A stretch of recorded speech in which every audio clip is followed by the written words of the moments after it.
Texting. Welcome back to IDD Phillies United Disagree, the highly questionable one argument that you're flying solo on this early Tuesday morning here, trying to make up for some lost time. The first we were supposed to get here Sunday night, got too tired. It was Mother's Day. Happy Mother's Day to all you mothers out there, by the way. Hope you had a great day. My wife, Becky, love you. You're the best. And then last night, a Man Up Monday, I was too tired watching the games.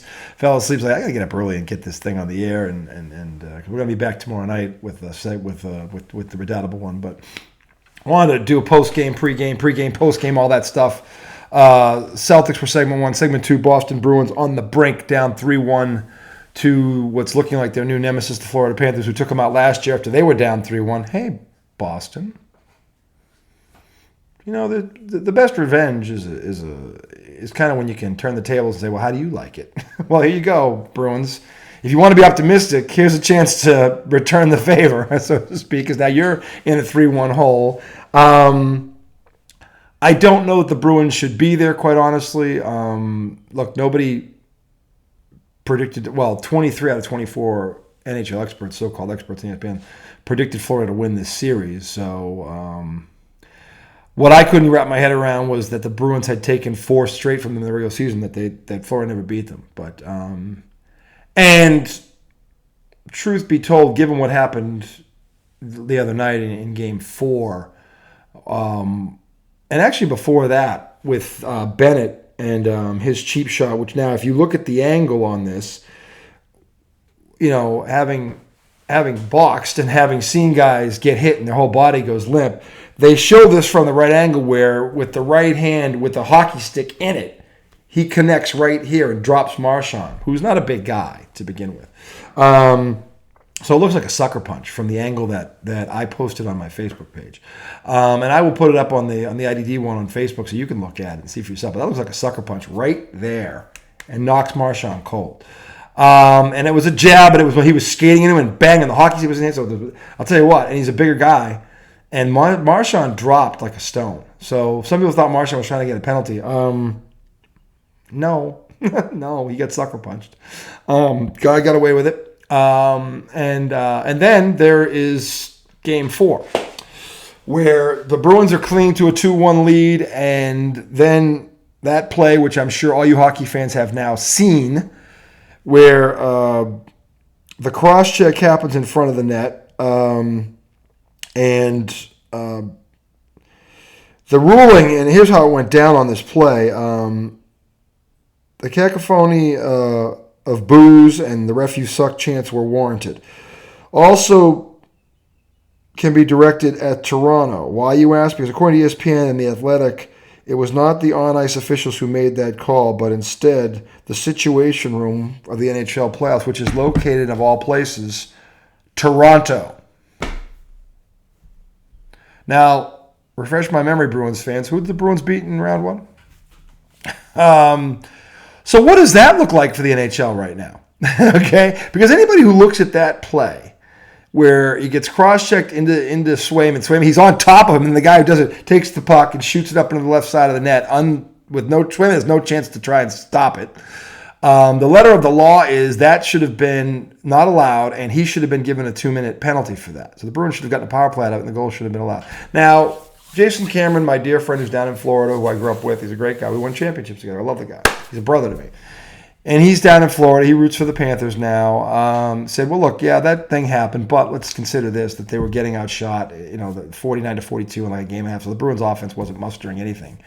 So they were getting outplayed. No one denies that, Cam. No one. But the fact is that play happened, and it shouldn't have. And if it didn't happen, worst case scenario, it's 2-2 and they go into overtime. Now, do the Bruins win that game? I don't know.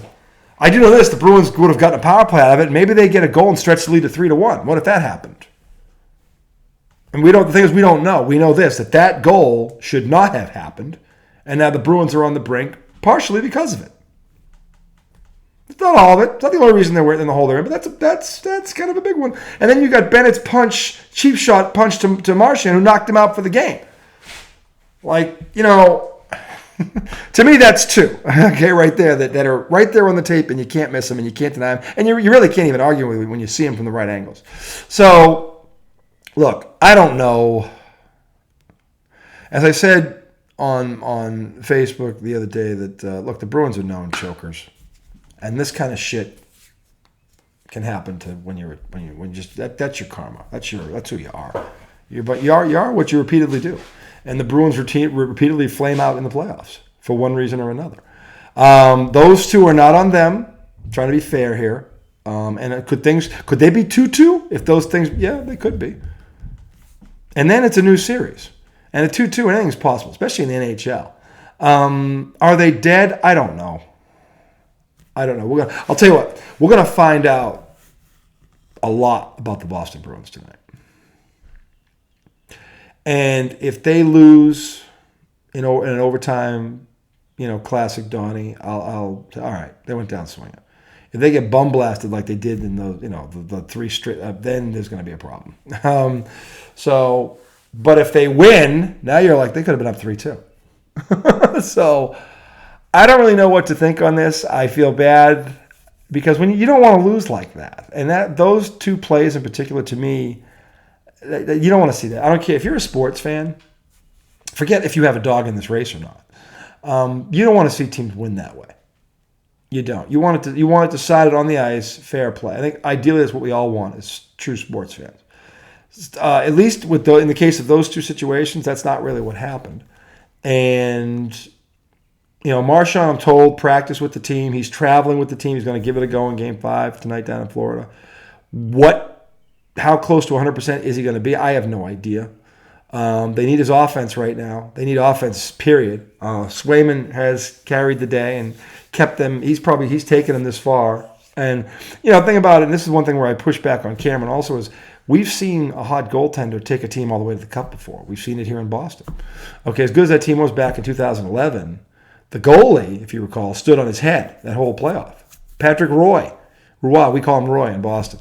Did that for the Canadians back in '88. It's happened before. There's other examples too where a goalie stands on his head and carry. Because that's one thing about the hockey. It's like a hot pitching staff. Great pitching can beat great hitting. If you're a great pitching staff, you can and you don't hit the ball well, but you hit it enough, you can still win a World Series. In hockey, if you have a great goaltender who's standing on his head, you can win a Stanley Cup. It's happened before. Swayman's been awesome in this playoff. He has. So. And that goal, which should not have been allowed, okay, who knows what would have happened. He could have stood on his head and got 40-plus saves. They could have won that game in overtime. Or maybe they get the power play, which should have happened, and they score and go through, and they win that series. They win that game 3-2 or 3-1. It's 2-2 going back to Florida. We don't know, Cameron. We don't know America, and that's the thing that's eating at everybody because that should not have been allowed. And even he knows it. It shouldn't have been allowed. He said it's a bad call. It shouldn't have been allowed. So you already acknowledged it shouldn't have happened.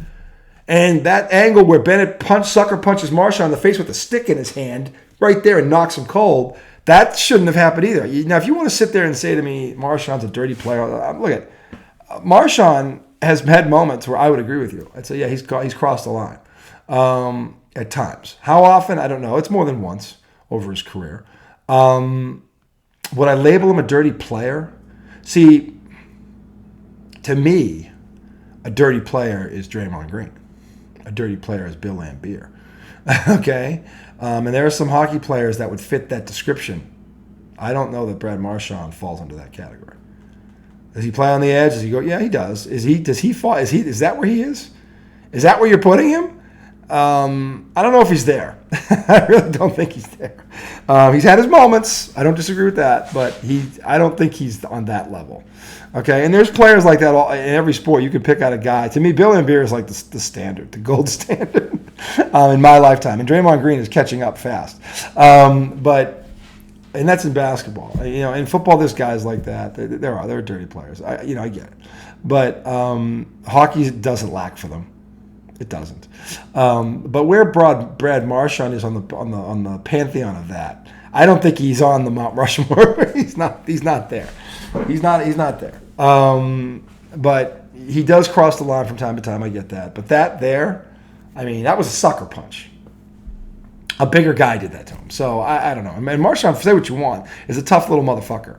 He really is. So for him to just drop and everything, that's, So, and the angle that I'm going to shoot, when you put up the you'll be like, yeah, he got one. He got him. He did.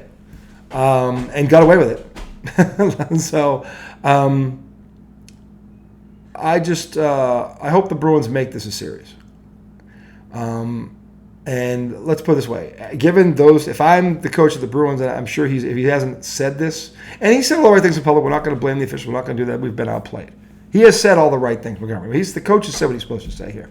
But if I'm in that locker room, I am running those two plays on a loop, again and again and again, and I'm not saying a word. And I'm saying, is this how you're going to go out? Because right now, this is how you're going to go out. Is this how you're going to go out?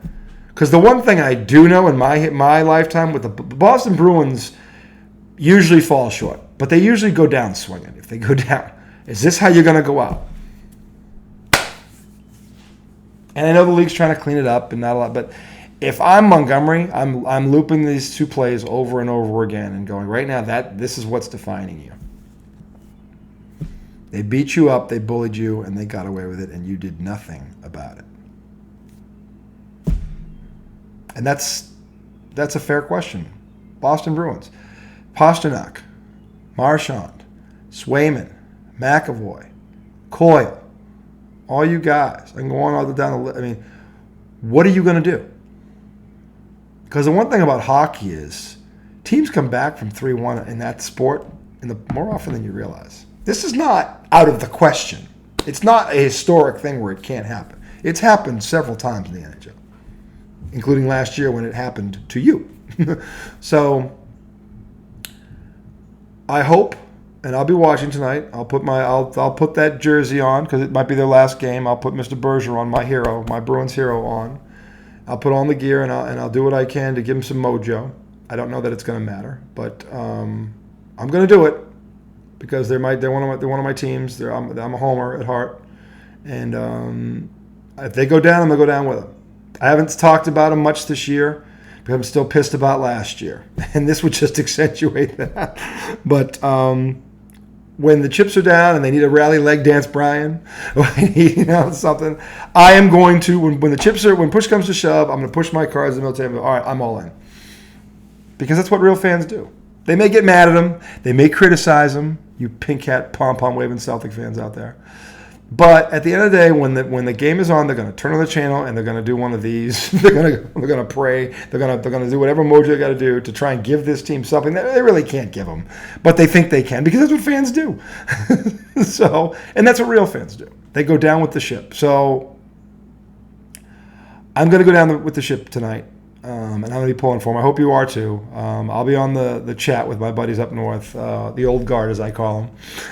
Probably screaming about every fucking call, but hopefully it doesn't get out of hand early. But my son will have his jersey on, my wife will have her gear on. I'll make my family do this. So, and we'll see what we'll see, and we'll see if the Bruins can win a game. Just get one. And then we can talk about Game 6. And I would love to be sitting here tomorrow night actually talking about Game 6. That would be kind of cool. So let's hope for the best, Bruins fans. I know they've been, this is not all on them. This what's happened is some of this is not them. So, and those two plays in particular, which are series-changing type of plays, they got robbed. They got jobbed, and we'll see if they can respond like the Bruins of old used to. And yeah, that means at some point somebody drop the gloves and just say, you know what, F you. So when you're bullshit. Because let's be honest, if you look at those two plays, Florida's kind of asking for it. They're kind of asking for it. They're kind of going, you guys aren't the Bruins that we grew up watching. You guys aren't them. You're wearing the uniform, but you ain't them. Okay? Kind of like what some of these teams are doing to the Celtics. You wear the uniform, you got to tell me you ain't those guys. You ain't the Birds, and you ain't the Russells, and you ain't the Cowens, and you ain't even Kevin Garnett and Paul Pierce. You ain't those guys. So the Celtics are trying to do something about it. The Bruins need to man up tonight. Tonight, the Bruins need to man up and turn back the clock a little bit. Bring back a little Terry O'Reilly, a little Cam Neely, guys like that. Some guys out there, little, what was it, Terry O'Reilly? It was one of my favorites, yeah. Little Zdeno Chara, if you will. Some guys like that. Little Patrice Bergeron. Turn back the clocks a little bit. Little Raymond Bourque. Middleton. Guys like that. What with Jay Miller? I would love to put Jay Miller in a Bruin uniform tonight. Of course, he wouldn't be able to skate probably. He's so old. But I'd see a little Jay Miller in there. Something like that. Little Thornton. Joe Thornton. those guys. Get in there tonight. Wear that uniform with pride. Represent the old guard, and tell Florida too. Florida. And Florida's not known for many things. Hockey is not one of them. Florida. Somebody said, the problem with Florida winning the Stanley Cup is 5 people will be at the parade because the rest will be at the beach. So, Florida. Come on, Bruins. One time. You know what the Bruins need? They need Al Pacino. Al Pacino in any given Sunday. They need Al Pacino to come in there, with that speech. Remember that speech that he gave at the end of any given Sunday? That speech that kind of transcends all sports. That was one of Al's most underrated moments as an actor. That speech was every bit. That was real. So the Bruins could use something like that tonight. But if Marchand's going to play, he's the captain. He took over for Patrice Bergeron. I have a feeling I know what Marchand's going to do. I have a feeling. I hope I'm right. But good luck to them tonight. Really, sincerely, good luck to the Bruins tonight. I will be watching. I will have all my gear on, and I'll be pulling for you. That's going to do it for segment 2. You guys enjoy the NHL games tonight, the playoffs. Those teams are still alive. Also, game 2 tonight, game 5 in New York, Knicks Pacers. This is a big one tonight. I'm going to have 2 games on at once. The Bruins on the big screen, the smaller one, and I'll be. It's a playoff. It's been a great time of year. This NHL, NBA alternating, and if your teams are in it, they are. It's even more fun. I'm one of the blessed few. I shouldn't be complaining. I'm pretty blessed right now. Right now, I got 2 teams in it, one each sport. So hopefully that continues tonight. It doesn't end for one team tonight. But we'll be back tomorrow night. The Redoubtable One will return, and we will preview Game 6 and also review Game 5, Knicks Pacers. Celtics, Cavaliers, Game 5. Does Boston put them down, or do they fall asleep again at the wheel? We'll find out. But until then, for the Redoubtable One who was on assignment, the High Questionable One, you guys enjoy the hockey, NHL, and NBA playoffs. We will see you in about, what's it now? Roughly 36 hours? Somewhere around there. But you know the drill, America. Stay loose.